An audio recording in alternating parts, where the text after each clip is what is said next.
আমরা এবার শুরু করছি পি ব্লক মৌল। তো পি ব্লক মৌলের মধ্যে ক্লাস 12-এ যেগুলো আছে এর মধ্যে আছে নাইট্রোজেন পরিবার, আছে অক্সিজেন পরিবার, হ্যালোজেন পরিবার এবং হচ্ছে নিষ্ক্রিয় পরিবার। নিষ্ক্রিয় মৌল হচ্ছে সারিটা আছে, তাদের আমাদের আলাদা করে ইন্ডিভিজুয়ালি পড়তে হবে। এবং নাইট্রোজেন পরিবারের মধ্যে আমাদের মেনলি পড়তে হবে নাইট্রোজেন এবং ফসফরাস।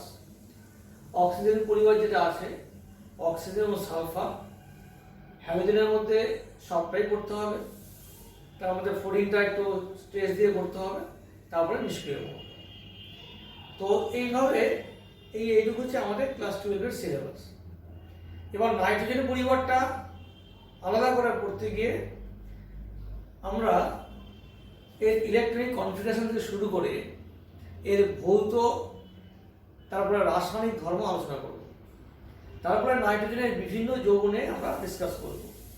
তার মধ্যে অ্যাসিড আছে, অক্সাইড আছে এবং হাইড্রাইড আছে। তো নাইট্রোজেনের পরিবারে যে মৌলগুলি আছে তারা হচ্ছে nitrogen, phosphorus, arsenic, antimony, bismuth. এটা আমাদেরকে মাথায় রাখতে হবে। এবং নাইট্রোজেনের অ্যাটমিক নাম্বার হচ্ছে 7, তার সঙ্গে 8 যোগ করো। তাহলে ফসফরাসের হচ্ছে 15, তার সঙ্গে 18 যোগ করলে 33, এটা হচ্ছে আর্সেনিক। অ্যান্টিমনির সঙ্গে আরও এই 33 সঙ্গে 18 যোগ করো, হবে 51, তার সঙ্গে 32 যোগ করো, হবে 83। এর যে ইলেকট্রনিক কনফিগারেশন সেটা মোস্ট ইম্পর্টেন্ট। কারণ ইলেকট্রনিক কনফিগারেশনটা সম্বন্ধে যদি আমাদের ধারণা ঠিক না থাকে এবং পাশাপাশিভাবে D orbital, that is shielding effect বা আবরণী ক্ষমতা সম্বন্ধে যদি ধারণা না থাকে তাহলে অনেক মূল্যবান পয়েন্ট আমরা ডিসকাস করতে পারবো না। তো নাইট্রোজেনের যে কনফিগারেশন সেটা 1s2, 2s2, 2p3। তারপরে ফসফরাস দেখো এখানে আছে 3s2, 3p3। তারপরে আছে আর্সেনিক 4s2, 4p3। এখানে কিন্তু 3d10 ঢুকে গেছে। অ্যান্টিমনি 5s2, 5p3, 4d10 ঢুকে গেছে। বিসমাথ হচ্ছে 6s2, 6p3, এখানে 5d10 ঢুকেছে, 4s14 আছে, আমি এখানে লিখি। তাহলে এই বিসমাথের ক্ষেত্রে আমরা ডি অরবিটাল এবং এফ অরবিটাল পেয়েছি, ডি এবং এফ। আর আর্সেনিক এবং অ্যান্টিমনির ক্ষেত্রে আমরা ডি এবং ডি পেয়েছি, 3d আর 4d পেয়েছি। এখানে কোনো ডি অরবিটাল নেই। ফসফরাসের ক্ষেত্রে একটু পরিবর্তন, 3s2, 3p3, 3d অরবিটাল আছে কিন্তু ইলেকট্রন নেই। আর নাইট্রোজেনের ক্ষেত্রে 1s2, 2s2, 2p3, ওখানে কোনো ডি অরবিটালই নেই। তাহলে এখানে ডি অরবিটাল নেই, এখানে ডি অরবিটাল আছে কিন্তু ফাঁকা। এখানে 3d10 ভর্তি আছে, এখানে 4d10 ভর্তি আছে, এখানে 5d10 এবং 4s14 ভর্তি আছে। এই পয়েন্টটা আমাদের মাথায় রাখতে হবে। এবং আরেকটি মূল্যবান পয়েন্ট যেটা, সেটা হচ্ছে এই 3,2p3 বা 3p3 অর্থাৎ নাইট্রোজেন থেকে শুরু করে বিসমাথ পর্যন্ত প্রত্যেকের আউটার মোস্ট অরবিটে 5টি ইলেকট্রন আছে। তার মধ্যে 2p অরবিটাল যেটা, সেই 2p অরবিটালের মধ্যে 3টি করে ইলেকট্রন আছে, এরকম একটা সিঙ্গলি ফিল্ড। অর্থাৎ p অরবিটালে যেটা থাকে 3d, তোমার পিতে থেকে 6টা ইলেকট্রন, এখানে হাফ ফিল্ড হয়ে আছে। এটা প্রত্যেকটা হাফ ফিল্ড অরবিটাল আছে। এবং আমরা জানি according to Hund's rule of maximum spring multiplicity, যেখানে পড়েছি আমরা যে হাফ ফিল্ড বা ফুল ফিল্ড যদি কোনো অরবিটাল থাকে সেটা এনার্জেটিক্যালি মোর স্টেবল হয়। এই কয়টা পয়েন্ট হচ্ছে আমাদের খুব মাথায় রাখতে হবে, তাহলে আমরা কিছু জিনিস ডিসকাস করতে পারবো, কিছু পয়েন্ট আমরা আলোচনা করতে পারবো। এবার এই নাইট্রোজেন পরিবারে যেটা আছে, নাইট্রোজেন পরিবারের ঠিক আগের যে পরিবারটা আছে সেটা হচ্ছে কার্বন পরিবার। এটাও আমাকে রাখতে হবে মাথায়, কারণ নাইট্রোজেনটা যখন ডিসকাস করবো ওই পরিবারটা, তখন তার আগে এবং তার পরের সঙ্গে কম্পেয়ার করতে হবে। এই কম্পেয়ার করার জন্য আমরা কার্বন পরিবার অর্থাৎ কার্বন, সিলিকন, জার্মেনিয়াম, টিন এবং লেড, এবং তারপরে তারপরের যে পরিবার 16 নম্বর শ্রেণী যেটা, সেখানে অক্সিজেন, সালফার, সেলেনিয়াম, টেলোরিয়াম এবং পোলোনিয়াম, এই যে কয়েকটা মৌল আমরা এখানে পেয়েছি, carbon, silicon, germanium, tin, lead এবং অক্সিজেন, সালফার, সেলেনিয়াম, টেলোরিয়াম এবং পোলোনিয়াম, এটা আমাদের একটু মাথায় রাখতে হবে, আগে এবং পরে কি গ্রুপ আছে তার ইলেকট্রনিক কনফিগারেশনটা কি আছে এখানে। এখানে তাহলে পাবো 1s2 2s2 2p2 পাবো। এখানে p তে একটি ইলেকট্রন কম থাকবে এর থেকে, আর এতে একটি ইলেকট্রন বেশি থাকবে। তাহলে অর্থাৎ এখানে একটা ডাবলি ইলেকট্রন থাকবে, দুটো ইলেকট্রন থাকবে। এই পয়েন্ট হচ্ছে মূল ব্যাপার, মূল বিষয়। এবার আমরা এর ভৌত এবং রাসায়নিক ধর্ম অর্থাৎ নাইট্রোজেন পরিবারের ভৌত এবং রাসায়নিক ধর্ম নিয়ে ডিসকাস করব পয়েন্ট বাই পয়েন্ট। প্রথমে আমরা ডিসকাস করি এর ভৌত ধর্মগুলি কি কি আছে, ভৌত ধর্মের মধ্যে কি কি পড়ে। আমরা এই বিষয়ে অনেকটা আইডিয়া আমাদের আছে, ক্লাস 11-এ যে পর্যায় সারণী পড়েছিলাম সেখান থেকে কিছু ধারণা আমাদের কিন্তু অলরেডি আছে। সেই ধারণাটা কি আছে, কি কি ধারণা আছে? পারমাণবিক এবং আয়নীয় ব্যাসার্ধ।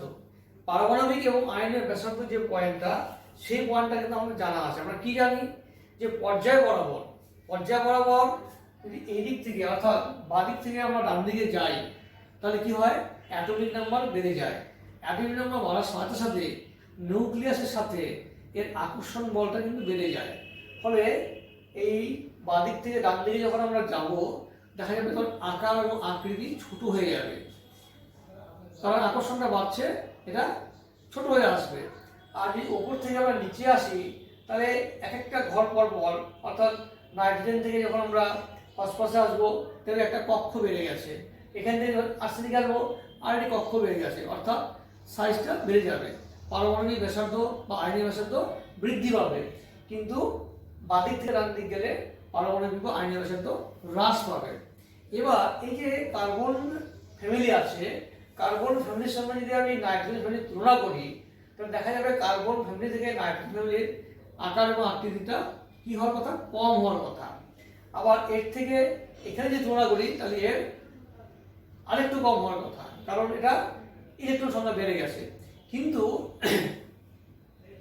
এটা হওয়ার কথা, কিন্তু দেখা যাবে এই স্টেবল কনফিগারেশনের জন্য যে এখানে 1s2 এই 2s2 2p3 এই কনফিগারেশনের জন্য দেখা যাবে এর থেকে এর যতটা কম হওয়ার কথা ঠিক মনে হচ্ছে একটু বেশি কম আছে, অনেকটা স্টেবল কনফিগারেশন।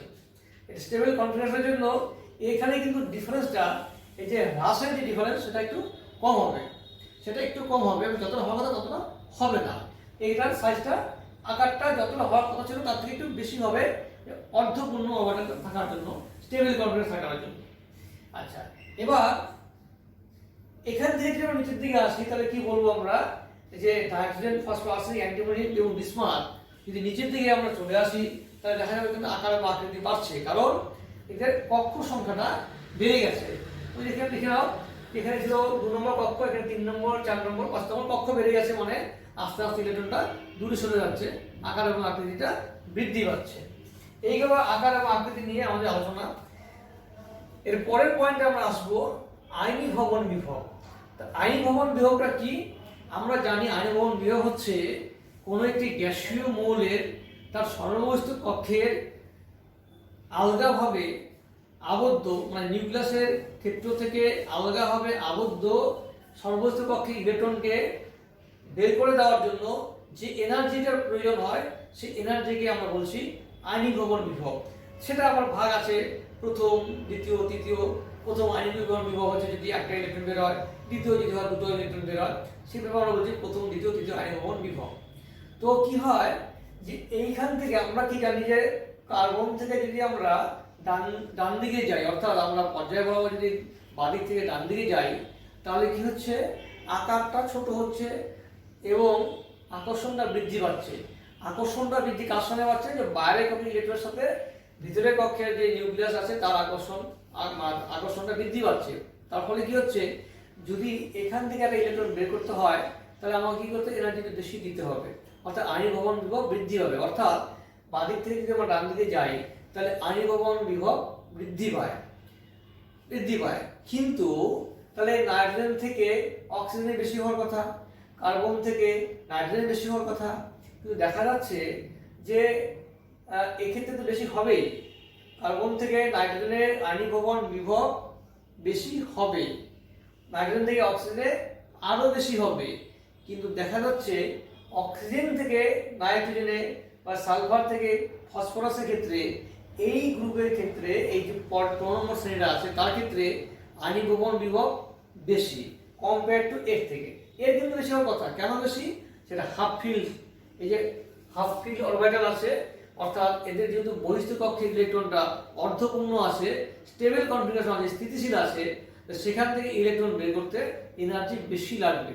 তাই নাইট্রোজেন ফ্যামিলির আণবিক ভবন বিভব এই 16 নম্বর অক্সিজেন ফ্যামিলির আণবিক ভবন বিভব থেকে বৃদ্ধি পায়, বেশি হয়। এটা অর্ধপূর্ণ অরবিটালের জন্য। এখানে একটু কম হয় কেন? অক্সিজেনের ক্ষেত্রে কি হয়, এর বাইরের কক্ষে আছে 2s2 2p4, অর্থাৎ p তে আছে 4টি ইলেকট্রন, অর্থাৎ এ চাইবে একটা ইলেকট্রন ছেড়ে দিয়ে 3টে করার জন্য, যাতেও হাফ ফিল্ড হয়ে যায়। সেই জন্য ইলেকট্রন বের করার একটা টেন্ডেন্সি থাকবে, তার মানে এনার্জি আমার কম লাগবে, অর্থাৎ আণবিক ভবন বিভবটা কম হবে। আচ্ছা, এই গেল। আর উপর থেকে যদি নিচের দিকে আমরা আসি, নাইট্রোজেন ফসফরাস অ্যান্টিমনি বিসমাথের দিকে যদি আসি, তাহলে কি হবে? আণবিক ভবন বিভব আস্তে আস্তে হ্রাস পাবে। কেন হ্রাস পাবে? যেহেতু এখানে কক্ষ সংখ্যাটা বাড়ছে, অর্থাৎ সর্ববহিস্থ কক্ষটা অনেক দূরে সরে যাচ্ছে, ফলে নিউক্লিয়াসের সঙ্গে যে আকর্ষণ সেটা কিন্তু কমে যাচ্ছে। তো যদি কমে যায় তাহলে অল্প এনার্জি দিয়ে ইলেকট্রনটা বেরিয়ে যাবে, তাহলে আণবিক ভবন বিভবটা কি হ্রাস পাবে। এই হচ্ছে আমাদের আণবিক ভবন বিভব নিয়ে ডিসকাশন এই গ্রুপে। তারপরে যেটা আছে তড়িৎ ঋণাত্মকতা। এরা আমরা জানি যে তড়িৎ ঋণাত্মক মৌল, আমরা জানি যে বাদিক থেকে ডান দিকে যদি যাই পর্যায়, কোনো একটা পর্যায় বরাবর, তাহলে কি হয়? অ্যাটমিক নাম্বার বাড়ার সঙ্গে সঙ্গে তার নেগেটিভিটি বাড়তে থাকে, নেগেটিভিটি বাড়তে থাকে। কারণ আমরা জানি যে ফ্লোরিনটা নেগেটিভ মৌল, তার আগে একটা অক্সিজেন একটু নেগেটিভ, কিন্তু ফ্লোরিন থেকে কম, তার আগে নাইট্রোজেন আর একটু কম। অর্থাৎ আকারটা যত ছোট হতে থাকবে তত নেগেটিভিটি বাড়বে। কেন বাড়বে? যে ওই ইলেকট্রনটা চেষ্টা করবে অক্টেট হওয়া। তো নাইট্রোজেন যেমন 5টি ইলেকট্রন আছে বাইরের কক্ষে, অক্সিজেনের কটা আছে? 6টা আছে, ফ্লোরিনের কটা আছে? 7টা আছে। অর্থাৎ ফ্লোরিন চাইবে আমি তাড়াতাড়ি 8টা করে নিই, অর্থাৎ একটি ইলেকট্রন পেরিয়েও 8 অক্টেট হয়ে যাবে। তো নেগেটিভিটিটা বাড়ছে, আকারটা ছোট হচ্ছে, ইলেকট্রন নেওয়ার টেন্ডেন্সিটা বেড়ে যাবে। তাই আমরা বলি যে বাড়ি থেকে ডান দিকে নেগেটিভিটি বাড়ে। তাহলে আমরা বলতে পারবো যে কার্বন থেকে নেগেটিভিটি বেশি, এর থেকে নেগেটিভিটি বেশি। আবার উল্টো করে যদি বলি, উপর থেকে নিচে চলে আসি, তাহলে নেগেটিভিটিটা কমবে। এটা নেগেটিভ মৌল, এটাও নেগেটিভ মৌল, এর থেকে কম নেগেটিভ এটা। আর্সেনিক, অ্যান্টিমনি, বিসমাথ এরা একটু ধনাত্মকের দিকে যাচ্ছে, অর্থাৎ নেগেটিভ থেকে পজিটিভের দিকে যাচ্ছে। বিসমাথ হচ্ছে ধাতু, বিসমাথ আমরা জানি ধাতব মৌল। মানে আর্সেনিক, অ্যান্টিমনি যেমন বলি আমরা ধাতু কল্প বলি, বিসমাথ কিন্তু প্রায় ওর ধাতব ধর্মটা অনেক বেশি বিসমাথের ক্ষেত্রে। তাহলে একটা জিনিস পেয়ে গেলাম যে নাইট্রোজেন অধাতু, ফসফরাসের মধ্যে এটা অধাতু, এটা ধাতু কল্প, এটা ধাতু। অর্থাৎ নিচের দিকে ধাতব চরিত্রটা বৃদ্ধি পাচ্ছে। তো ধাতব চরিত্র যদি বৃদ্ধি পায়, এই পয়েন্টে মাথায় রাখি, তাহলে আমরা বলতে পারবো এর পজিটিভিটিটা বলতে পারবো, তাহলে এর পজিটিভিটি বেশি, তাহলে এর নেগেটিভিটি বেশি। তাই অর্থাৎ নাইট্রোজেনের ক্ষেত্রে নেগেটিভিটি বেশি, মানে তাহলে নাইট্রোজেনের ক্ষেত্রে ইলেকট্রন কটা আছে বাইরের কক্ষে? 5টা, তাহলে ও আরো 3টা ইলেকট্রন নিতে পারবে। নিয়ে যদিও নেওয়াটা অত সহজ নয়, কারণ 3টে ইলেকট্রন পুশ করতে গেলে আমাকে কিছু এক্সট্রা এনার্জি দিতে হবে, দিয়ে তাহলে সে n-3 আয়ন তৈরি করবে। কিন্তু যেহেতু আকারটা ছোট, তাই ও এনার্জি দিয়ে ওকে ঢোকানো যাবে। কিন্তু বিসমাথের আকারটা যেহেতু বড় এবং ধাতু ও ধর্মটা বেশি, এরা ধনাত্মক মৌলের মধ্যে পড়ে যায়, তাই বিসমাথ থেকে কিন্তু সহজে আমরা ইলেকট্রন কিন্তু এর মধ্যে ঢোকাতে পারবো না। বিসমাথের যে বাইরের কক্ষে আমার 6s2 6p3 আছে, আমরা 3টা সহজে ঢুকিয়ে তাকে নেগেটিভ বিসমাথ -3টা করতে পারবো না। তাহলে এই হচ্ছে আমাদের নেগেটিভিটি সম্পর্কে আলোচনা, এবং নেগেটিভিটি যেমন বললাম কমে গেল, পজিটিভিটি বাড়লো। এবার আমরা আসি ক্যাটালিসিস প্রপার্টি। ক্যাটালিসিস প্রপার্টিটা কি? ক্যাটালিসিস প্রপার্টি হচ্ছে একটি মৌলের সাথে আরেকটি মৌলের যে বন্ধন হয়, সেই বন্ধনের মাধ্যমে কতগুলি বন্ধন তৈরি হতে পারে। আমরা কার্বন ফ্যামিলিতে দেখেছি যে কার্বনের সঙ্গে কার্বনের অনেক বন্ধন হয়, অনেক লম্বা চেইন তৈরি হয়ে যায়, তাহলে ওর ক্যাটালিসিস প্রপার্টি বেশি আছে। তো নাইট্রোজেনের ক্ষেত্রে সেরকম বিয়োগের সংখ্যা খুব কম, অর্থাৎ এর আছে প্রপার্টি, কিন্তু গ্রুপ 14 অর্থাৎ 14 গ্রুপের মৌলের ক্যাটালিসিসের মতো এর অত ক্যাটালিসিস প্রপার্টি নেই। অর্থাৎ এর সঙ্গে একটি মৌল আরেকটি মৌলের যুক্ত হয়ে লম্বা চেইন তৈরি করার প্রবণতাটা অনেকটাই কম। তবে কিছু যৌগ পাওয়া যায়, দু একটা যৌগ আমরা বলতে পারি, যেমন হাইড্রোজেনিক অ্যাসিডের ক্ষেত্রে আমরা বলবো যে হাইড্রোজেন গ্যাসের নাইট্রোজেনের ক্ষেত্রে HN3 এই ক্ষেত্রে দেখা যায় এটা হচ্ছে হাইড্রোজেন গ্যাসের, এখানে কিন্তু নাইট্রোজেনের একটা বন্ধন আছে। সেই বন্ধনটা কেমন, যে H এখানে N double bond N double bond N, এটা মাইনাস এটা প্লাস, এই যে যুক্ত হলো বন্ধনের মাধ্যমে তিনটে নাইট্রোজেন, এটা হচ্ছে নাইট্রোজেনের ক্যাটালিসিস প্রপার্টি। অন্য মৌলগুলির তেমন কোনো ক্যাটালিসিস প্রপার্টি পাওয়া যায় না। ফসফরাসের ক্ষেত্রে কিছুটা পাওয়া যায়, কারণ ফসফরাসের ক্ষেত্রে আমরা দেখেছি P4 বা ওই লাল ফসফরাস বা তোমার সাদা ফসফরাস যেটা আছে, দেখা যাবে সাদা ফসফরাস বা লাল ফসফরাসের মধ্যে ফসফরাস একটা বন্ড তৈরি হয়, P4 তৈরি হয়, ওটা একটা ক্যাটালিসিস প্রপার্টির মধ্যে পড়ে। আচ্ছা, আর একটা হচ্ছে বহুরূপতা, যে নাইট্রোজেন এবং বিসমাথ ছাড়া, নাইট্রোজেন এবং বিসমাথ ছাড়া গ্রুপ 15 মৌলগুলি কিন্তু বহুরূপতা প্রদর্শন করে। যেমন ফসফরাসের ক্ষেত্রে আমরা লাল ফসফরাস পাই, সাদা ফসফরাস পাই, আবার তোমার এরপরে যে আর্সেনিক অ্যান্টিমনির ক্ষেত্রে আমরা হলুদ এবং ধূসর বর্ণের ফসফরাস, ধূসর বর্ণের হলুদ এবং ধূসর বর্ণের আমরা বহুরূপতা পাবো, কিন্তু বিসমাথের ক্ষেত্রে সেরকম পাওয়া যায় না। তাহলে নাইট্রোজেন এবং বিসমাথ ছাড়া অন্য মৌলগুলির মধ্যে বহুরূপতা আমরা দেখতে পাই। এই হচ্ছে আমাদের ভৌত অবস্থা, ভৌত ধর্ম। এগুলো যা মানে পিরিয়ডিক টেবিলের সঙ্গে অনেক রিলেটেড, অর্থাৎ পিরিয়ডিক টেবিলে পড়া থাকলে পরে এগুলো আমরা ইজিলি কিন্তু বলতে পারবো। এরপরে আমরা আসি কিছু রাসায়নিক ধর্ম।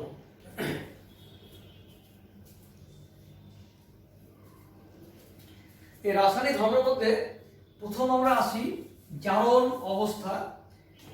জারণ অবস্থা, তো জারণ অবস্থাটা কি কি হতে পারে? এই নাইট্রোজেনের আমরা জারণ অবস্থা বলতে দুটো বুঝি, একটা হচ্ছে ঋণাত্মক জারণ অবস্থা, একটা ধনাত্মক জারণ অবস্থা। তো তাহলে রাসায়নিক ধর্মের মধ্যে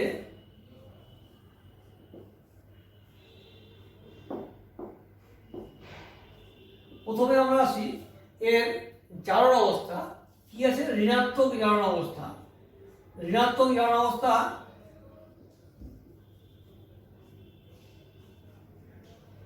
কার ক্ষেত্রে আসতে পারে? দেখো, যোজ্যতা কক্ষে 5টি ইলেকট্রন আছে, অর্থাৎ আমরা যদি নরমালি লিখি হবে যে NS2 NP3, এটা হচ্ছে বাইরের কক্ষটা, এটা বাইরের কক্ষটা লিখলাম আমরা। যোজ্যতা কক্ষে অর্থাৎ যোজন কক্ষে 5টি ইলেকট্রন আছে, সেটা হচ্ছে NS2 NP3, এবং এই গ্রুপের মৌলগুলিকে তার নিকটতম নিষ্ক্রিয় মৌলে যদি আমরা কনফিগারেশন করতে চাই, তাহলে 3টে ইলেকট্রনকে ইনপুট করতে হয়, 3টি ইলেকট্রনকে ঢোকাতে হবে। তো 3টে ইলেকট্রন যদি ঢোকাই তাহলে সেটা -3, অর্থাৎ এটা আমরা বলতে পারি -3 দেখাবে। যদি নাইট্রোজেন 3টে ইলেকট্রন নেয় তাহলে এইরকম আমরা পাবো N3- আয়ন পাবো। কিন্তু এই 3টে ইলেকট্রন ঢোকানোটা কিন্তু খুব মুশকিল, প্রচুর এনার্জি দিতে হবে। প্রচুর এনার্জি দিলে তবেই কিন্তু 3টা ইলেকট্রন ওখানে ঢুকবে। তো যেহেতু নাইট্রোজেনের সাইজটা ছোট, তাই নাইট্রোজেনের ক্ষেত্রে এই 3টা ইলেকট্রন ঢোকানো যায় খুব এনার্জি দিয়ে, কিন্তু বাকিদের ক্ষেত্রে তেমন কিন্তু পাওয়া যায় না। তবে কিছু ক্ষেত্রে পাওয়া যায়, যেমন ফসফরাসের ফসফাইড আমরা পাই। তারপরে যে মৌলগুলি আছে সেক্ষেত্রে কিন্তু এই 3টে ইলেকট্রন ঢুকে আয়ন তৈরি করার থেকে তাদের সমযোজী প্রপার্টিটা বেশি পাওয়া যায়, অর্থাৎ শেয়ারিং করে যৌগ তৈরি করার টেন্ডেন্সিটা বেশি থাকে। কারণ যেহেতু দেখো পরের যে মৌলগুলি বিসমাথ, এটা ধাতুর মধ্যে পড়ে। ধাতু যদি এটা বলছি ধাতু, এটা বলছি ধাতু কল্প, তাহলে এটা কিন্তু ইলেকট্রন সহজে দিতে পারবে না। কিন্তু আমরা হয়তো বলি যে Mg3Bi2 এই যৌগটা আমরা পাই, এটাও ধাতু, এটাও ধাতু, এটাও ধাতব ধর্ম আছে, কিন্তু অধাতব কম আছে, এটা তো ধাতু আমরা জানি আমরা। তো এদের ক্ষেত্রে কি হয়, এটা সমযোজী বন্ধন গঠনের মাধ্যমে এই জারণ অবস্থা দেখায়। এখান থেকে যখন আমরা N3- পেলাম, অর্থাৎ এই ম্যাগনেসিয়ামের সাথে যদি আমরা ম্যাগনেসিয়ামকে নিই, যদি ম্যাগনেসিয়ামের সাথে এটা যৌগ তৈরি করে তাহলে Mg3N2, অর্থাৎ এটা কিন্তু আয়নীয় যৌগ। N3- আয়ন আর ম্যাগনেসিয়াম প্লাস আয়ন আছে। পরের যে মৌলটা আছে ফসফাইডের ক্ষেত্রে যদি আমরা ধরি ক্যালসিয়াম ফসফাইড Ca3P2, এর মধ্যে কিছু সমযোজী যৌগের লাভ করবে, এখানে -3 পাবো আমরা জারণ অবস্থা। আবার তার নিচে যদি চলে আসি আমরা জিঙ্কের ক্ষেত্রে যে চলে আসি, যে বিসমাথের ক্ষেত্রে তোমার Sb, অর্থাৎ অ্যান্টিমনি ক্ষেত্রে চলে আসি, যেমন আমরা দেখি একটা যৌগ Zn3Sb2, এদের এই যে যৌগটা আছে এটা কিন্তু আয়নীয় যৌগ নয়, এটা এদের সমযোজী বন্ধন গঠনের মাধ্যমে -3 জারণ অবস্থাটা প্রদর্শন করবে, সমযোজী বন্ধন গঠনের মাধ্যমে, কারণ এরা কিন্তু ধাতু কল্প, আর এরা অধাতু নয় এবং সাইজটা বড়, এই ইলেকট্রন দিয়ে নেগেটিভ হতে পারবে না, এটা সমযোজী বন্ধন গঠনের মাধ্যমে এরা কিন্তু -3 দেখাচ্ছে, তাহলে এটা আয়নীয় যৌগ তৈরি করবে। আর এই যে আর্সেনিক বা অ্যান্টিমনি বা বিসমাথ এরা কিন্তু সমযোজী যৌগ তৈরি করবে, কিন্তু -3 জারণ অবস্থাটা আমরা দেখতে পাবো এখানে। এবং এই যে -3 জারণ অবস্থা গ্রুপের উপর থেকে নিচের দিকে, এই আমরা যদি নাইট্রোজেন থেকে শুরু করে নিচের দিকে নামতে থাকি, তাহলে এই -3 জারণ অবস্থা প্রদর্শন করার ক্ষমতা কিন্তু আস্তে আস্তে হ্রাস পাবে। কেন? যে ধাতব ধর্মটা বৃদ্ধি পাচ্ছে, অধাতব ধর্মটা হ্রাস পাচ্ছে, আকারটা বড় হচ্ছে, ইলেকট্রন নেওয়ার ক্ষমতাটা কমে যাচ্ছে, সেই জন্য এখানে -3 আমরা পাবো, কিন্তু সেটা সমযোজী যৌগ দেখাবে, সমযোজী যৌগ বন্ধন তৈরি করবে, তার মাধ্যমে আমরা -3 এই জারণ অবস্থাটা প্রদর্শন দেখতে পাবো। কিন্তু এই ক্ষেত্রে কিন্তু যেহেতু নাইট্রোজেনের আকার ছোট, তাই নাইট্রোজেন -3 যে জারণ অবস্থা দেখাবে সেটা কিন্তু সেটা তার মানে তড়িৎ যৌগ তৈরি করবে, তার রেসপেক্টে দেখাবে -3, অর্থাৎ N3- পাবো, Mg3Nt এই যৌগটা এখানে পাবো আমরা, N2 N-3 যেটা পেয়েছি সেটা হচ্ছে তোমার তড়িৎ যৌগ গঠনের মাধ্যমে, এটা কিন্তু তড়িৎ যৌগ, আর এটা কিন্তু সমযোজী চরিত্রের মধ্যে আছে, সমযোজী ক্যারেক্টারের মধ্যে আছে। তাহলে -3 জারণ অবস্থা আমরা দেখতে পেলাম। এছাড়া নাইট্রোজেনের কিছু যৌগ পাওয়া যায়, যেমন NH2 এখানে কিন্তু আমরা -2 জারণ অবস্থা পাবো। আবার NH2OH এখানে কিন্তু নাইট্রোজেনের -1 জারণ অবস্থা পাবো। তাহলে -1 পাওয়া গেল, -2 পাওয়া গেল, নাইট্রোজেন -3 পাওয়া গেল। এটা হচ্ছে হাইড্রক্সিলামিন, এটা হচ্ছে হাইড্রাজিন। আবার ফসফরাসের ক্ষেত্রে কি পাবো? P2H4 এর ক্ষেত্রেও কিন্তু আমরা ফসফরাসের ক্ষেত্রে -2 এখানে পাবো। এই যে 2 দুগুণে -4, এখানে +4, 0 হয়ে গেল। তাহলে এখানে কিন্তু আমরা ফসফরাসের ক্ষেত্রে -2 পাচ্ছি, কিন্তু -1 ফসফরাসের ক্ষেত্রে জেনারেলি পাওয়া যায় না। এই গেল হচ্ছে ঋণাত্মক জারণ অবস্থা। এবার আমরা আসি এর ধনাত্মক জারণ অবস্থা কি কি আছে।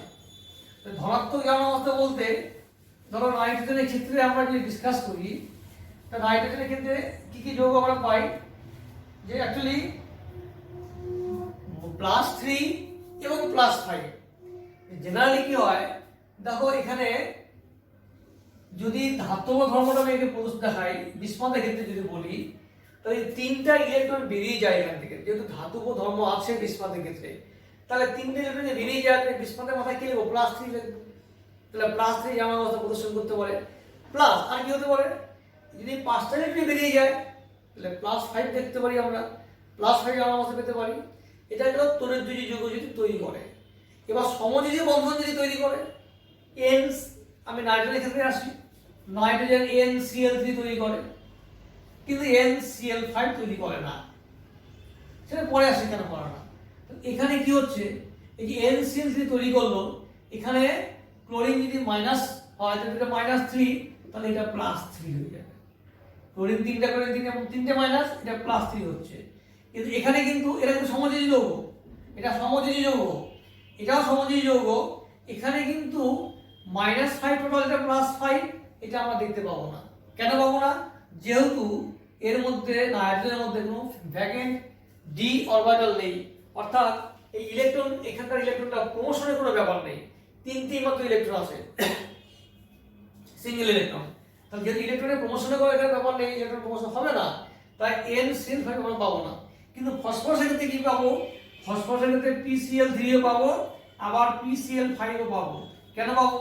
ফসফরাসের ক্ষেত্রে 3d অরবিটাল আছে, যেটা ভ্যাকেন্ট। এই সম্পর্কিত আলোচনা আমরা ইলেভেনে করেছি। কেন এখানকার যে 3s অরবিটাল ইলেকট্রন আছে সেটা প্রমোটেড হয়ে 3d তে গিয়ে ঢুকলে এখানে আমরা 5টা সিঙ্গেল ইলেকট্রন পাবো। 5টা সিঙ্গেল ইলেকট্রন মানে 5 + 5 যৌগটা প্রদর্শন করবে, অর্থাৎ ফসফরাসের ক্ষেত্রে এখানে আমরা +5 পাবো, যেহেতু এবং এটা সমযোজী বন্ধন যখন তৈরি হবে তখন সেটা পাবো। তাহলে PCl3 পাবো, PCl5 পাবো, আবার অন্যান্য যে মৌলগুলি আছে এস, আর্সেনিক, অ্যান্টিমনি, বিসমাথ, এদের ক্ষেত্রে আমরা ট্রাইক্লোরাইড এবং পেন্টাক্লোরাইডও পেয়ে যাব। এই যৌগগুলো এখানে পাওয়া যাবে। এছাড়া নাইট্রোজেনের এবং ফসফরাসের ক্ষেত্রে +4 যোজ্যতাও আমরা দেখতে পাবো। +4 জারণ সংখ্যা, +4 জারণ সংখ্যাটা পাবো। কোথায় কেন পাবো? দেখো, অ্যামোনিয়া আমার যৌগ নেই, এটা সহজ উদাহরণ করে বলছি। এখানে এই ইলেকট্রন জোড়টা দান করলো H+ কে, এখানে আছে হাইড্রোজেন, এখানে আছে হাইড্রোজেন, তাহলে এই তিনটে সমযোজী বন্ধন, তিনটে যোজ্যতা হলো, আর এই একটা অসমযোজী বন্ধন আরেকটা যোজ্যতা হলো, তাহলে 4 যোজ্যতা পেলাম। তাহলে এটা হচ্ছে অ্যামোনিয়াম আয়ন। ঠিক একই রকম ভাবে ফসফোনিয়াম আয়ন যেটা আছে সেখানেও কিন্তু আমি +4 জারণ সংখ্যাটা পাবো, PH4। এখানে PH4+, এখানেও আমরা +4 জারণ সংখ্যা পাবো। এই +4 এর মধ্যে তিনটি হচ্ছে ফসফরাস হাইড্রোজেন বন্ধন, আর একটি হচ্ছে ফসফরাসের সঙ্গে এখানে অসমযোজী বন্ধন তৈরি করবে। এখানে যে লোন পেয়ার থাকবে তার সাথে অসমযোজী বন্ধনের মাধ্যমে আরেকটি যোজ্যতা প্রদর্শন করবে। তাহলে PH4 আমরা এখানে পাচ্ছি, অর্থাৎ নাইট্রোজেন ও ফসফরাসের ক্ষেত্রে +4 জারণ সংখ্যা আমরা দেখতে পাচ্ছি। এছাড়া নাইট্রোজেনের যে অক্সাইড আছে সেই অক্সাইডগুলোর মধ্যেও কিন্তু আমরা +1 থেকে শুরু করে +5 পর্যন্ত জারণ সংখ্যা দেখতে পাবো। N2O নাইট্রাস অক্সাইড +1, NO +2 নাইট্রোজেনের, N2O3 +3, NO2 +4 এবং N2O5 +5। অর্থাৎ এই যে অক্সাইডগুলো আছে এখানে নাইট্রোজেন তাহলে +1 থেকে +5 পর্যন্ত জারণ সংখ্যা পাওয়া যাবে। তাহলে নাইট্রোজেনে একটা ওয়াইড রেঞ্জ অফ জারণ সংখ্যা আমরা পেলাম, -3, -2, -1, 0, +1 থেকে শুরু করে +5 পর্যন্ত এতগুলো জারণ সংখ্যা নাইট্রোজেনের ক্ষেত্রে পাওয়া যাবে। আচ্ছা, এবার হচ্ছে সর্বাধিক সমযোজ্যতা কত হতে পারে, এই ফ্যামিলির সর্বাধিক সমযোজ্যতা কত হতে পারে? আমরা PCl5 পর্যন্ত জেনে গেছি, অর্থাৎ PF5 বা PCl5 এর ক্ষেত্রে হচ্ছে 5। PCl5 ধরো PF5 আমরা নিলাম, এই PF5 এর মধ্যে এটা কত আছে? এখানে এই 5টা যোজ্যতা আছে। এই PF5 এর যখন আমরা তৈরি করব এই স্ট্রাকচারটা এরকম, এই স্ট্রাকচারটা এরকম, এখানে F আছে। তাহলে ফসফরাসের ক্ষেত্রে কি আছে? 3s2, 3p3 এবং 3d 0। তাহলে এখান থেকে ইলেকট্রন প্রমোট হয়ে এই ডিতে যাবে, ডিতে গেল, এখানে 1 2 3, এখানে একটা, এখানে গেল একটা, তাহলে কি হলো? 5টা। তাহলে এই 5টা বন্ধন তৈরি হয়ে গেল। কিন্তু আমি বললাম তাহলে এখানে +5, আমরা যদি F টা নেগেটিভ হয় তাহলে এটা +5, F তো নেগেটিভ, ফ্লোরিন নেগেটিভ, তাহলে ফসফরাসে +5 পেলাম। এবং এখানে আরেকটি যোজ্যতা আমরা পেতে পারি, যদি এই ভ্যাকেন্ট অরবিটাল, এবার এখানে যখন এটা যৌগ তৈরি হলো তখন এখানে ইলেকট্রন দিল ফ্লোরিন, এটা ফ্লোরিন দিয়েছে, এটা ফ্লোরিন দিয়েছে, এটা ফ্লোরিন দিয়েছে, এটা ফ্লোরিন দিয়েছে, অর্থাৎ সম্প্রদায়টা হয়েছে এখানে sp3d। এবারও 4টা ঘর ফাঁকা আছে। এই ফাঁকা ঘরে একটা অসমযোজী বন্ধন তৈরি করতে পারে কে? কেউ যদি ইলেকট্রন যোগ নিয়ে আসে। ফ্লোরিন একটা মৌল, এই ফ্লোরিন দিয়ে যদি আমরা করি, আমরা দেখা যাবে এখানে যদি আমি F নেগেটিভ একটা যোগ করে দেই তাহলে PF6 নেগেটিভ একটা আয়ন পাবো। আর এখানে দুটো ইলেকট্রন আসবে কোথা থেকে? ফ্লোরিন থেকে। ফ্লোরিন অর্থাৎ ফ্লোরাইড আয়ন এটা অসমযোজী বন্ধন গঠন করবে, যেখানে এখানে -1 লিখবো আমরা, PF6 -1। তাহলে গঠনটা কি দাঁড়ালো? এখানে কিন্তু +5 নয় +6, অর্থাৎ 6 সমযোজ্যতা পেলাম। 6টা, কারণ বন্ধন কটা আছে? 6টা। তাহলে 5 এবং 6 সমযোজ্যতা বন্ধন কিন্তু পাওয়া যায়। তাই একটা যৌগ আমরা কি পেলাম? SbF6 minus, sorry, P phosphorus PF6 minus, আবার Sb এটা হতে পারে SbF6 মাইনাস। এখানেও কিন্তু 6 সমযোজ্যতা প্রদর্শন করবে। এই হচ্ছে যোজ্যতার একটা অংশ আমরা আলোচনা করলাম, ঋণাত্মক যোজ্যতা, ধনাত্মক যোজ্যতা এবং সর্বাধিক সমযোজ্যতা কত হতে পারে। এবার এই যে যোজ্যতার এটা অংশ, এখানে আবার কিছু যৌগ নিয়ে ডিসকাস করি যেখানে ডিসপ্রপোর্শন বিক্রিয়া হয়। ডিসপ্রপোর্শন বিক্রিয়াটা কেমন? ধরো আছে নাইট্রাস অ্যাসিড, আমরা একটা উদাহরণ দিচ্ছি। এখানে আছে +3 জারণ সংখ্যা, একে যদি হিট করা যায় তাহলে পাওয়া যাবে HNO 3 HNO3 এখানে +5 আর পাওয়া যাবে NO আর পাওয়া যাবে জল, এখানে কিন্তু +2, অর্থাৎ এই একটা যৌগ, যে যৌগটার মধ্যে নাইট্রোজেন আয়ন হচ্ছে +3, এই যৌগটার একবার বৃদ্ধি হলো একবার হ্রাস হলো, এই ধরনের যে বিক্রিয়া তাদেরকে বলছি আমরা ডিসপ্রপোর্শনাল বিক্রিয়া। নাইট্রিক অ্যাসিড একবার জারিত হলো একবার বিজারিত হলো, এখানে +3 থেকে +5 এবং +2 হলো, অর্থাৎ যোজ্যতার পরিবর্তন হলো একটা বিক্রিয়ার মধ্যে। আবার একই রকম ভাবে যদি আমরা ফসফরাস অ্যাসিড নেই H3PO3, এখানে আছে +3, এখান থেকে পাবো আমরা H3PO4 পাবো, এখানে +5 পাবো PH3, এখানে -3, এটা পাবো আমরা। অর্থাৎ ফসফরাস একবার জারিত হয়েছে একবার বিজারিত হয়েছে, অর্থাৎ একই মৌলের জনসংখ্যা একটি যৌগ থেকে একবার বৃদ্ধি পেয়েছে একবার হ্রাস পেয়েছে। এইরকম যদি বিক্রিয়া আমরা পাই তাকে আমরা বলবো ডিসপ্রপোর্শনাল বিক্রিয়া। এই হচ্ছে জনসংখ্যার আলোচনা, জনসংখ্যার ঋণাত্মক, ধনাত্মক এবং সর্বাধিক এবং জনসংখ্যার উপরে কি বিক্রিয়া হতে পারে সেটা আমরা ডিসকাস করলাম। এরপরে আমরা আসছি যে হাইড্রাইড যেগুলো আছে, হাইড্রাইডের উৎসটা কি হতে পারে। যে হাইড্রাইড আমরা পেলাম যে PH3 পেয়েছি, অ্যামোনিয়া পেয়েছি, আমরা জানি অ্যামোনিয়া NH3 PH3 বা অন্যান্য আরো যে হাইড্রাইডগুলো আছে তাদের উৎসটা কি কি হতে পারে। আমরা একটা উদাহরণ নেই, তাহলে পেয়ে যাব Ca3P2 + H2O। তো এটা সবথেকে সহজ বাস্তব মনে রাখা, Ca3P2 লিখলাম, ম্যাগনেসিয়াম নাইট্রেট হতে পারে, বা তোমার Mg3Bi2 হতে পারে। ধরো Mg লিখলাম, Mg3Bi2, এদের সঙ্গে বিক্রিয়াগুলো জলের কি কি হতে পারে। ক্যালসিয়াম এখানে হচ্ছে জল থেকে যাবে নেগেটিভ আর OH, তাহলে হলো ক্যালসিয়াম হাইড্রক্সাইড। আর কি হবে, ফসফিন হবে, আমি ব্যালেন্স করছি না, ফসফিন হবে। এখানে কি হবে তাহলে, ম্যাগনেসিয়াম হাইড্রক্সাইড, আর কি হবে BiH3, এইরকম যৌগ তৈরি হবে। এটা হাইড্রাইড যৌগ তৈরি হবে, BiH3 PH3, ওখানে পাবে অ্যামোনিয়া, তাহলে অ্যামোনিয়া পেতে পারি, ফসফিন পেতে পারি, আর্সাইন HH3, একই রকম বিক্রিয়া, একই রকম সেম, যেমন জিঙ্ক Zn3H2, তার সঙ্গে জলের আদ্র বিশ্লেষণ করলাম পাবো আর্সাইন কি AH3, স্টিবাইন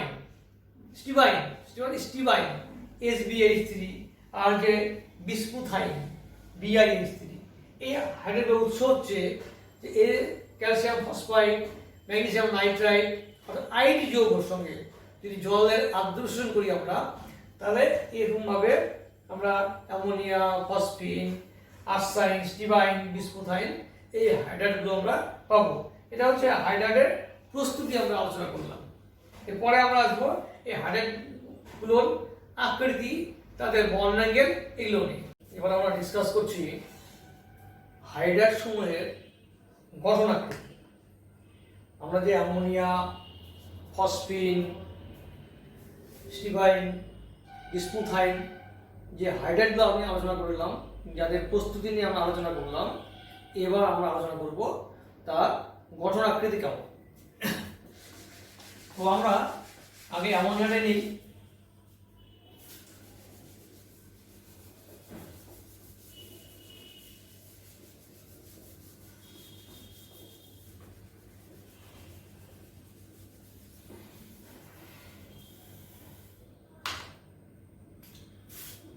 আমরা অ্যামোনিয়া নিয়ে আমরা প্রথমে ডিসকাস করছি যে অ্যামোনিয়ার গঠন আকৃতি কেমন, তাহলে আমরা সমস্ত যৌগের গঠন আকৃতি পেয়ে যাব। তো নাইট্রোজেনের যে বিন্যাস সেটা হচ্ছে 1:2, 2:2, 2p3, এই হচ্ছে 2s অরবিটাল আর এই হচ্ছে 2p অরবিটাল। তো একটা করে ইলেকট্রন এখানে আছে, এখানে দুটো করে ইলেকট্রন। এটা হচ্ছে 2s, এটা হচ্ছে 2p, মানে 2px, 2py, 2pz। তাহলে এখানে প্রথম যে সংকরায়নটা ঘটবে সেটা হচ্ছে sp3 সংকরায়ন ঘটবে। sp3 সংকরায়ন যদি ঘটে তাহলে আমরা তার আকৃতি জানি টেট্রাহেড্রাল বা পিরামিডাল শেপ হয়। তাহলে এই পিরামিডাল শেপটা কেমন, এই নাইট্রোজেন, এই একটা অরবিটাল, এটা হচ্ছে sp3 সংকরায়িত orbital, sp3 hybridised orbital. এবার এর সঙ্গে আসবে আরেকটি sp3, এই হচ্ছে sp3, এখানে একটা ইলেকট্রন, এখানে একটা ইলেকট্রন, এখানে একটা ইলেকট্রন, এখানে দুটো ইলেকট্রন। এবার এই যে অ্যামোনিয়াতে হাইড্রোজেন আছে, সেই হাইড্রোজেনের 1s অরবিটাল এই একটা ইলেকট্রন দেবে, একটা বন্ধন হলো, এখানে একটা ইলেকট্রন দেবে, আরেকটা বন্ধন হলো, এখানে আরেকটা ইলেকট্রন দেবে, আরেকটা বন্ধন হলো। তাহলে আমার এই অ্যামোনিয়ার এই দাঁড়ানো স্ট্রাকচারটা এরকম, পিরামিডাল স্ট্রাকচার, যার অ্যাঙ্গেলটা 109 ডিগ্রি 28 মিনিট হওয়ার কথা।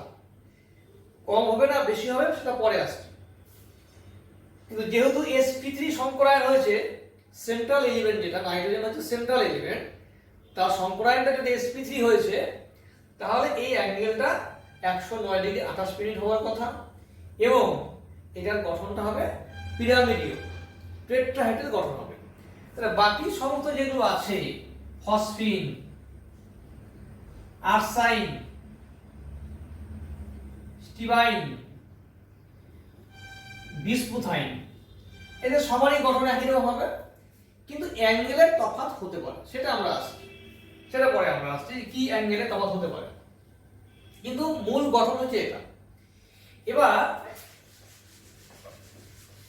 আমরা যদি ফসফিন নিয়ে আলোচনা করি, এবার ফসফিনের ক্ষেত্রে তাই হবে, এইরকমই গঠন পাবো আমরা।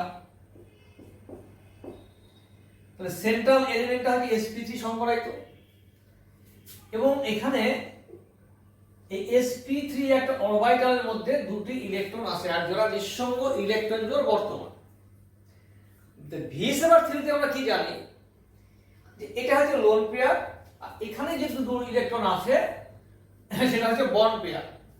তাহলে এই লোন পেয়ার এবং বন্ড পেয়ারের মধ্যে একটা বিকর্ষণ বল কাজ করে, যার জন্য অ্যাঙ্গেলটা একটু এটা কমে যায়। তাহলে এখানেও কমবে, এখন কোথায় বেশি কমবে না কোথায় কম কমবে সেটা আমাদের দেখার বিষয়। প্রথম হচ্ছে এই যে বন্ধন দৈর্ঘ্যটা, এই বন্ধন দৈর্ঘ্য কিন্তু এর থেকে একটু বড়। আমরা যদি আর্সাইনের ক্ষেত্রে যাই, এখানে লোন পেয়ার আছে, এই বন্ধন দৈর্ঘ্যটাও কিন্তু বড়। এই নাইট্রোজেন, ফসফরাস এবং আর্সেনিক, অ্যান্টিমনি, বিসমাথ, যদি আমরা নিচের দিকে নামি তাহলে তড়িৎ ঋণাত্মকতা আস্তে আস্তে কমতে থাকে, তড়িৎ ঋণাত্মকতা আস্তে আস্তে কমতে থাকে। তাহলে এইখানে যে বন্ডিং ইলেকট্রন জোড়টা আছে, সেই ইলেকট্রন জোড় নাইট্রোজেনের কাছের দিকে একটু আসবে, কারণ নেগেটিভিটি বেশি, ও কাছে টেনে নেবে, অর্থাৎ বন্ডিং ইলেকট্রন জোড় নাইট্রোজেন কাছে টানবে। যতটা কাছে টানতে পারবে, ফসফরাস কিন্তু ততটা পারবে না, বন্ধন দৈর্ঘ্যটা বড়, নেগেটিভিটি কম। আর্সেনিক আরো কম পারবে, কারণ এর বন্ধন দৈর্ঘ্যটা আরো বড়, নেগেটিভিটি কম। ফলে ইলেকট্রন, এই বন্ডিং ইলেকট্রন ডেনসিটি যদি আমরা ধরি, তাহলে সেটা নাইট্রোজেনের কাছাকাছি অঞ্চলে অনেকটা বেশি পাবো।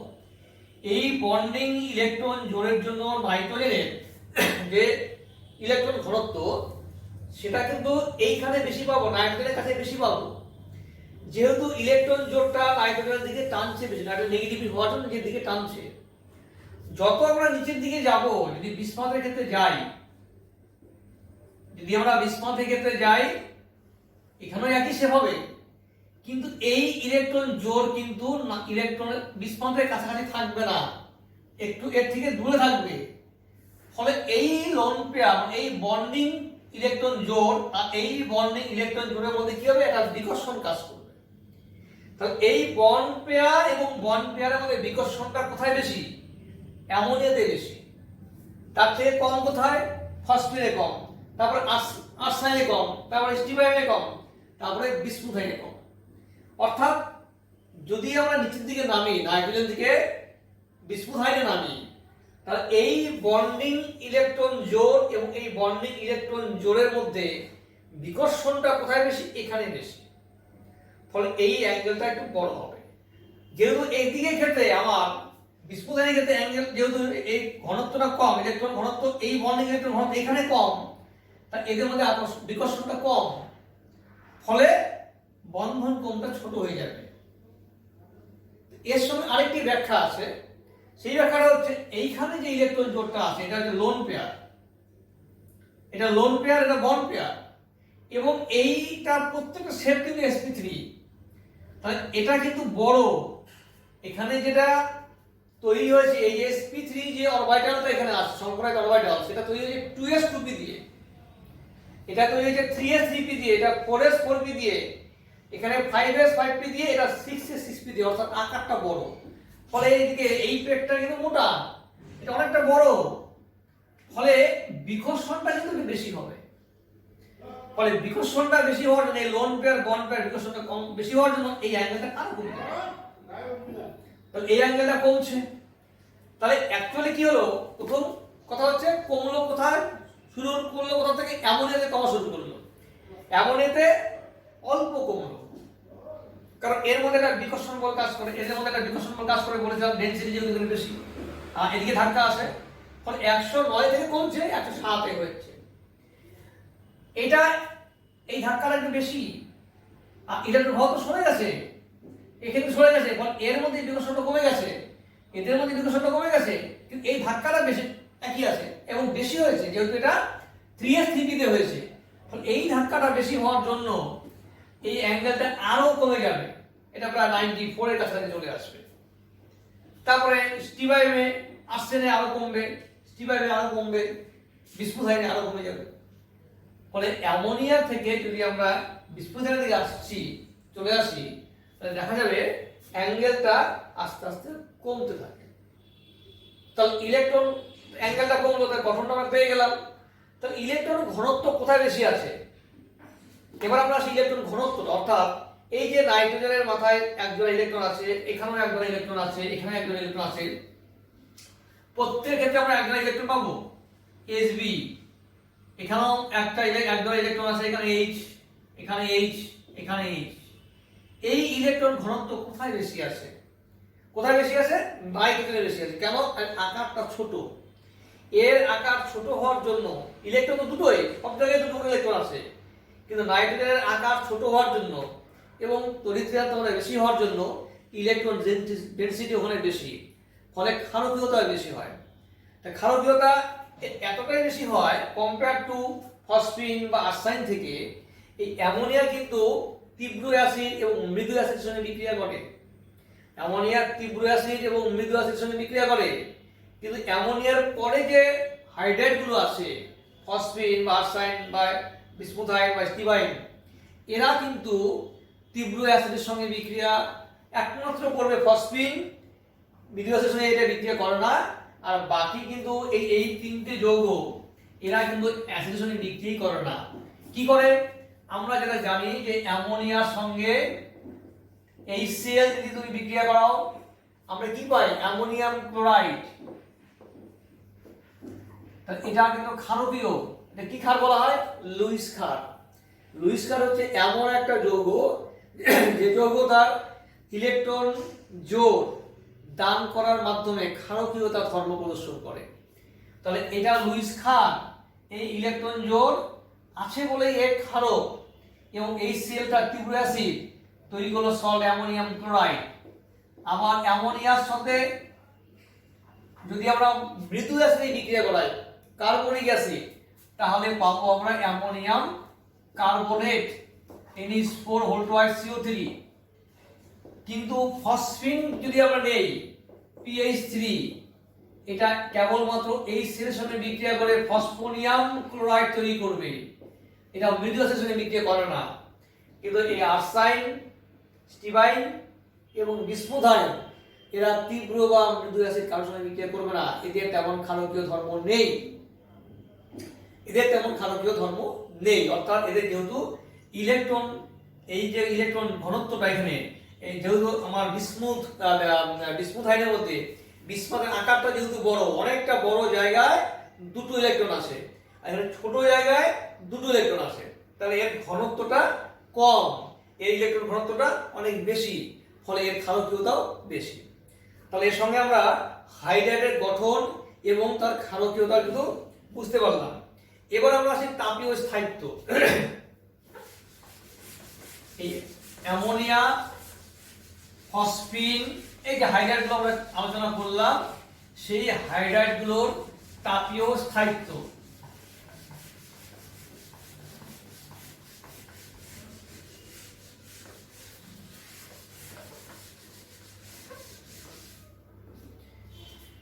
তাপীয় স্থায়িত্ব কি হবে? অ্যামোনিয়ার ক্ষেত্রে অ্যামোনিয়া থেকে যদি আমরা এইখানে আসি, বিস্মুথাইনে আসি, তাহলে তাপীয় স্থায়িত্ব কিন্তু আস্তে আস্তে কমবে। কেন কমবে? যে বিস্মুথাইনে বিসমাথ এবং হাইড্রোজেনের যে বন্ধন দৈর্ঘ্যটা সেটা অনেক বড়। যত বেশি বন্ধন দৈর্ঘ্যটা বড় হবে তত সেটা দুর্বল হবে। এবং এইখানে একটা পোলারিটি কাজ করে। আমরা যদি অ্যামোনিয়ার ক্ষেত্রে দেখি, এখানে কিন্তু একটা পোলারিটি কাজ করবে। নাইট্রোজেন হচ্ছে ইলেকট্রোনেগেটিভ মৌল, এটা হচ্ছে হাইড্রোজেন ইলেকট্রোপজিটিভ। এর নেগেটিভিটি কিন্তু অনেক কম, অনেক বেশি, সরি নাইট্রোজেন নেগেটিভিটি অনেক বেশি, 3 মতো হয়, 3.1 হয়। হাইড্রোজেন হচ্ছে 2.1 এর কাছাকাছি আছে। নেগেটিভিটি স্কেল যেটা আছে আমরা জানি, এই নেগেটিভিটি বেশি, ফলে এই বন্ধনটা কিন্তু একটু পোলার হবে। কিন্তু বিস্মুথাইনে কি পাবো আমরা? এখানে কিন্তু এটা পোলারিটি নেই। এখানে লোন পেয়ার আছে ঠিকই, কিন্তু অতটা পোলারিটির মধ্যে আসবে না। কারণ বিস্মাথ আমরা জানি ধাতু, ধাতুর দিকে চলে যাওয়া, ধাতব টেন্ডেন্সি বেশি, ধাতব ক্যারেক্টার অনেক বেশি আছে। আর এটা হচ্ছে অধাতু। এবং এই বন্ধন দৈর্ঘ্যটা যেহেতু অনেক বড়, তাহলে এটা ব্রেক করতে কি হবে? এনার্জি আমার কম লাগবে, তাহলে তাপীয় স্থায়িত্ব অনেক কম হবে। আর এখানে তাপীয় স্থায়িত্ব বেশি হবে কারণ বন্ধন দৈর্ঘ্যটা ছোট, প্লাস এই অ্যামোনিয়ার মধ্যে আবার একটা হাইড্রোজেন বন্ধন কাজ করবে। সেই হাইড্রোজেন বন্ধনের জন্য এই অ্যামোনিয়া অণুগুলি নিজেদের মধ্যে সংযোজিত হয়ে এটা অতিকার অণু তৈরি করবে। ফলে তাকে ব্রেক করতে গেলে, তাকে সরাতে গেলে আমাকে বেশি এনার্জি লাগবে। ফলে তাপীয় স্থায়িত্ব অনেক বেশি হবে। দেখা গেছে এর বিয়োজন তাপমাত্রা প্রায় 1300 ডিগ্রি সেন্টিগ্রেডের মতো, কিন্তু এর বিয়োজন তাপমাত্রা অনেক কম, সাধারণ তাপমাত্রায় ভাঙতে পারে। অর্থাৎ তাহলে আমরা বলতে পারি অ্যামোনিয়া থেকে যদি আমরা বিস্মুথাইনে যাই, তাহলে তাপীয় স্থায়িত্ব আস্তে আস্তে কমতে থাকবে। এটা গেল একটা ব্যাখ্যা। এবার আমরা আসি এই তাপীয় স্থায়িত্ব এবং খাদ্যের পরে আমরা আসবো বিজারণ ক্ষমতা। তো বিজারণ ক্ষমতা কার বেশি হবে? বিজারণ ক্ষমতা কার বেশি হবে? যে অ্যামোনিয়া এবং ফসফিন যদি আলোচনা, এই দুটো যৌগ নিয়ে যদি আমরা আলোচনা করি যে অ্যামোনিয়া এবং ফসফিনের মধ্যে কার বিজারণ ক্ষমতা বেশি, এখানে নিলাম ফসফিন, এখানে লোন পেয়ার আছে, এখানে লোন পেয়ার আছে। তো অ্যামোনিয়া এবং ফসফিনের মধ্যে বিজারণ ক্ষমতা কার বেশি? বিজারণ কাকে বলে?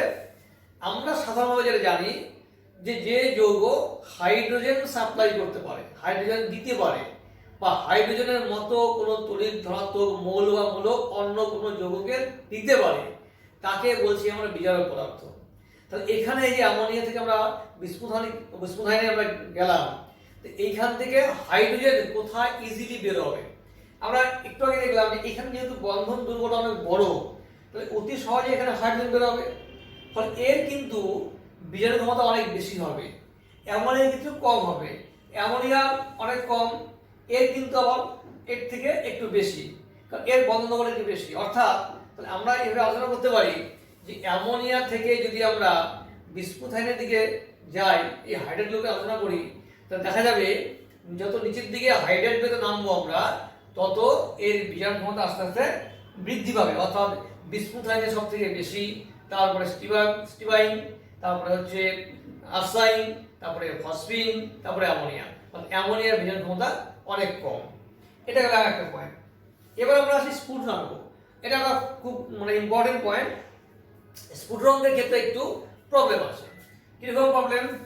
দেখো, স্ফুটনাঙ্কটা হচ্ছে যে অ্যামোনিয়া, স্ফুটনাঙ্ক ডিপেন্ড করবে কোথায় করবে। আমরা একটা বিষয় ক্লাস 11 এর বিষয়ে আমরা পড়ে এসেছি, স্ফুটনাঙ্ক ডিসকাশন করতে গিয়ে আমরা দেখেছি হাইড্রোজেনের বন্ধনের প্রশ্নটা আসছে।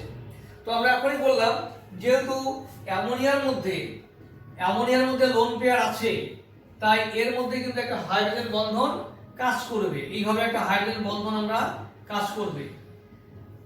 এইখানে একটা হাইড্রোজেন বন্ধন আছে, এটা লোন পেয়ার, এটা নেগেটিভ, এটা পজিটিভ, এটা ইলেকট্রন যেহেতু টানছে, তাহলে এই নেগেটিভ পজিটিভ মধ্যে হাইড্রোজেন বন্ধন সবসময় কাজ করবে। এই হাইড্রোজেন বন্ধন জনিত কারণে অ্যামোনিয়া সংগঠিত বা সংযোজিত হয়ে অতিকায় অণু তৈরি করবে, ফলে এর স্ফুটনাঙ্ক কিন্তু একটু বেশি হবে। তাহলে অ্যামোনিয়ার স্ফুটনাঙ্ক একটু বেশি, কারণ কি? এর মধ্যে হাইড্রোজেন বন্ধন আছে বলে। আরেকটি কারণ হচ্ছে অ্যামোনিয়া মানে হাইড্রোজেন বন্ধনের আরেকটি কারণ এখানে আমরা বলবো ভ্যান ডার ওয়ালস আকর্ষণ বল। তো ভ্যান ডার ওয়ালস আকর্ষণ বল যেখানে হবে সেখানেও তাহলে মানে হাইড্রোজেন বন্ধনটা নেই, কিন্তু ভ্যান ডার ওয়ালস আকর্ষণ বল আছে। এইরকম যদি পরিস্থিতি হয়, যদিও ভ্যান ডার ওয়ালস আকর্ষণ বলের থেকে মানে হাইড্রোজেন বন্ধনটা বেশি শক্তিশালী, তো ভ্যান ডার ওয়ালস আকর্ষণটা কি? আগে আমরা বলি ভ্যান ডার ওয়ালস আকর্ষণ বিকর্ষণটা কি। যদি দেখা যায় কতগুলি অণুর মধ্যে এইরকম, ধরো এই একটা অণু আছে, আমি ধরলাম এই একটা অণু আর এই একটা অণু, দুটো অণু ধরলাম, এদের মধ্যে যে আকর্ষণ বা বিকর্ষণ বল এদিকে বলে ভ্যান ডার ওয়ালস আকর্ষণ বা বিকর্ষণ বল বলবে। এদের মধ্যে এটা কিন্তু সলিড বন্ড, এটা সলিড বন্ড, এটা একটা অণু, এটা একটা অণু, এই দুটো অণুর মধ্যে কাছাকাছি অবস্থিত দুটি পরমাণুর মধ্যে যে আকর্ষণ বা বিকর্ষণ বল, that is van der Waals আকর্ষণ বা বিকর্ষণ বল। তো বিস্মুথ আয়নে দেখা গেছে যে বিস্মুথ আয়নের ক্ষেত্রে আকর্ষণ বলটা অনেক বেশি, কারণ বিস্মুথের আকারটা বড়। বলে বিস্মুথ আয়নের যে শেপ, এই বিস্মুথ আয়নের ক্ষেত্রে যা শেপটা হবে এই ক্ষেত্রে দেখা যাবে যে কাছাকাছি আসবে, কাছাকাছি। এখানে ধরো আরেকটি, এখানে যেহেতু নেগেটিভিটি কম, এখানে যেহেতু নেগেটিভিটিটা কম, আমরা এটা আলোচনা করি হবে যে বিস্মুথের ক্ষেত্রে নেগেটিভিটি কম, তাহলে নেগেটিভিটি যেহেতু কম এবং এটা ধনাত্মক ধাতু, ধাতুর মধ্যে পড়ে, তাহলে এখানে এই যৌগ দুটোর মধ্যে হাইড্রোজেন বন্ধনের কোনো প্রশ্ন নেই। তাহলে কি প্রশ্ন আছে? এদের মধ্যে একটা এই বিস্মুথের সঙ্গে এই হাইড্রোজেনের একটা আকর্ষণ বল কাজ করবে, এই যাকে আমরা বলছি ভ্যান ডার ওয়ালস আকর্ষণ বল। এই ভ্যান ডার ওয়ালস আকর্ষণ বলটা ডিপেন্ড করে যদি অণুগুলোর আকারটা বড় হয়। তো বিস্মুথের ক্ষেত্রে দেখা যায় আকারটা বড়, তাই এই বিস্মুথ আয়নের ক্ষেত্রে বিস্মুথ আয়নের যে অণুগুলো কাছাকাছি আসবে তাদের মধ্যে আকর্ষণ বলটা বেশি থাকবে, ভ্যান ডার ওয়ালস আকর্ষণ বলটা বেশি থাকবে, এবং এতটাই বেশি হয়ে যাচ্ছে দেখা যাচ্ছে যে ওটা ওই হাইড্রোজেন বন্ধনকে এক্সিড করে যাচ্ছে সাইজটা বড় হওয়ার জন্য। ফলে দেখা যাচ্ছে যে বিস্মুথ আয়নের ক্ষেত্রে কিন্তু স্ফুটনাঙ্ক সবথেকে বেশি।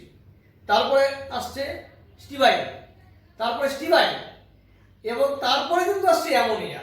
কারণ অ্যামোনিয়ার মধ্যে ভ্যান ডার ওয়ালস আকর্ষণ বললেই কিন্তু অ্যামোনিয়ার মধ্যে যেটা আসে সেটা হচ্ছে হাইড্রোজেন বন্ধন আছে, সেটা হাইড্রোজেনের বন্ধনজনিত কারণে তার আকর্ষণ, তার স্ফুটনাঙ্কটা বেশি হচ্ছে। তারপরে আমরা আসবে আর্সাইন এবং তারপরে আসবে ফসফিন, অর্থাৎ ফসফিনের ক্ষেত্রে স্ফুটনাঙ্ক সবথেকে কম হবে। এই জায়গাটা খুব ইম্পর্টেন্ট, কারণ যেহেতু এই জায়গাটা একটা সিরিজের মধ্যে পড়ে না। আমরা যারা খালকুলেটা দেখলাম, খালকুলেটা কি বললাম? BiH3 সবথেকে বেশি, BiH3। তারপরে আমরা বললাম বা বিজারক ক্ষমতা যেটা বললাম, বিজারক ক্ষমতা কি বলেছি আমরা? BiH3 সবথেকে বেশি বিজারক। তারপরে স্টিবাইন, তারপরে আর্সাইন, এদের বলেছি। আবার ক্ষারকদের যেটা বলেছি যে ইলেকট্রন ঘনত্বতে বলেছি অ্যামোনিয়া বেশি ক্ষারীয়, তারপরে ফসফিন, তারপরে আর্সাইন, একটা সিরিজ ছিল পরপর, কিন্তু স্ফুটনাঙ্কে কিন্তু সেই সিরিজটা নেই। ফলে এটা কিন্তু খুব ইম্পর্টেন্ট একটা জায়গা, যেহেতু সিরিজের মধ্যে পড়ছে না, এটা খুব ইম্পর্টেন্ট, এটা আমাদের পরীক্ষা পারপাসে আমরা ইম্পর্টেন্ট এটা বলতে পারি আমরা। তাহলে এটা গেল আমাদের হচ্ছে যে পয়েন্টটা ডিসকাস করলাম সেটা হচ্ছে স্ফুটনাঙ্ক। তাহলে স্ফুটনাঙ্ক বেশি কার হচ্ছে? বিস্মুথ আয়ন সবথেকে বেশি, স্ফুটনাঙ্ক হচ্ছে ফসফিন সবথেকে কম হচ্ছে। তাই বিস্মুথ আয়ন, স্টিবাইন, অ্যামোনিয়া, আর্সাইন, তারপরে হচ্ছে ফসফিন। তাহলে বিস্মুথ আয়ন সবথেকে বেশি হচ্ছে স্ফুটনাঙ্ক। এরপরে যে দ্রাব্যতা, অ্যামোনিয়াতে যেহেতু লোন পেয়ার আছে, ফসফিনও আছে, বিস্মুথ আয়নও আছে, সব জায়গাতে আছে, কিন্তু অ্যামোনিয়া যেহেতু নেগেটিভিটি বেশি, ফলে ওর মধ্যে একটা পোলারিটি কাজ করবে, পোলার বন্ধন আসবে, এখানে একটা পোলারিটি কাজ করবে। এই পোলারিটি কিন্তু এখানে তেমন নেই, ফলে এই পোলারিটি থাকার জন্য এটা জলের মধ্যে দ্রবীভূত হবে। এবং আমরা দেখেছি অ্যামোনিয়াকে জলে দ্রবীভূত করলে কি হয়? অ্যামোনিয়াম হাইড্রোক্সাইড তৈরি হয়। তাহলে এটা জলে দ্রাব্য। তাহলে দ্রাব্যতা যদি বলি আমরা, তাহলে অ্যামোনিয়া কিন্তু জলে দ্রাব্য, এবং ফসফিন এবং অন্যান্য হাইড্রোজেন জলের সঙ্গে কিন্তু এরা মানে অ্যামোনিয়া জলে দ্রাব্য, কিন্তু ফসফিন এবং তারপরে যে হাইড্রাইড যেগুলো আছে তারা কিন্তু জলে দ্রবীভূত হয় না, কারণ তাদের নেগেটিভিটি এতই কম, সেখানে পোলারিটি আসে না, অর্থাৎ পোল তৈরি হয় না। ওই সেন্ট্রাল এলিমেন্ট এবং হাইড্রোজেনের মধ্যে ডেল নেগেটিভ বা ডেল পজিটিভ পোল তৈরি হয় না, ফলে জলের সঙ্গে হাইড্রোজেন বন্ধন করতে পারে না, ফলে জলে দ্রবীভূত হয় না। এই হলো আমাদের গ্রাম্যতা।